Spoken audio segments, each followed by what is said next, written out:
Hi, this is Ann Noble for Vessel, Urns for a Life Well Lived.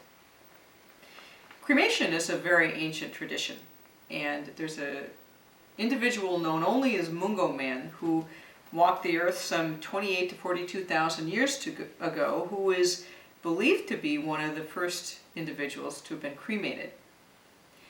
Now, that created some controversy when his remains were discovered in 1974, because prior to that it was generally held that cremation was a practice that started sometime around 3000 BC. So when Jim Bowler of the University of Melbourne discovered Mungo Man's remains in the Willandra Lake District of Australia, it created a stir. And it's believed that he was cremated because of the evidence that the remains provided. They were burned, they were crushed or processed in some fashion, then they were burned a second time, and then they were treated with ochre, a pigment from the surrounding area. So it was very clear that this was not just a disposal of a body, this was a ceremony, this was an event. There was a ritual involved, there was a process involved, and Mungo Man had a memorial. There is archaeological evidence of cremation in literally every country, every continent, all over the world. Pre-Christians and Romans practiced cremation it was basically a standard practice for them. There's literary evidence as early as the 8th century BC in Homer's Iliad and the Odyssey. There's reference to cremation and interment. But it was really the cultures that were influenced by India that established cremation as a really long-term established social tradition or practice. The Hindus, of course, believe in reincarnation, and so in that worldview, the attachment to the physical body of the self is less than in other religions. The Hindu concept of incarnation, how the spirit enters the body, is also very much in keeping with cremation. It's believed symbolically that the male seed creates the bone and the female blood creates the flesh, and together the fire and the heat of the womb creates the fetus. And it is through the skull of the fetus that the spirit incarnates. As it's forming and closing, the spirit enters through the skull. And likewise, in the cremation process, the funeral pyre creates the heat that separates the bone from the flesh. And there's a ritual called skull cracking, where the skull is wrapped with a bamboo rod, and the skull is cracked and broken, and allowing the spirit to escape and return on its journey. Buddha was, of course, cremated. And tradition has it that his cremation pyre was self-ignited. And afterwards there was no ash remaining, only bone. And the bone was divided into 8 separate portions, and those portions were incorporated into the 8 stupas, the memorial, the religious monuments of that religion in the different territories.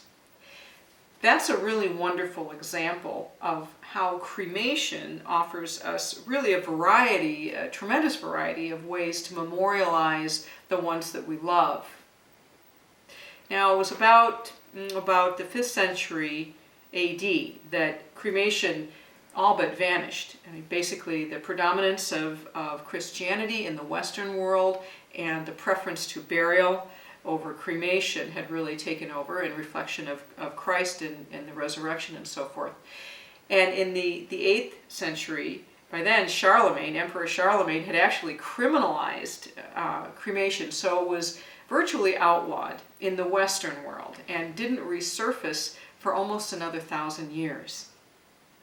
So in the 1800s in Europe, and later in the Americas, when the population really began to expand and urbanized, towns and cities began to really develop. Cemeteries began to become crowded. Space was a concern. More than that was the public safety and hygiene and health was really a concern, so that cremation began to become a consideration once again. After World War II, the cremation in many countries had been incorporated into social welfare programs, so it was becoming to be mainstream again. And in 1963, the Pope sanctioned cremation as acceptable for Christians as a funeral rite. And in the 60s, in the United States, cremation accounted for was about at 3% at that point. And today it's almost 50%. So there's been a tremendous increase in trend toward cremation. Now, economics is typically viewed as one of the main factors and the reasons for that, especially in the last 10 years or so. However, there's a lot of reasons that cremation has become very popular.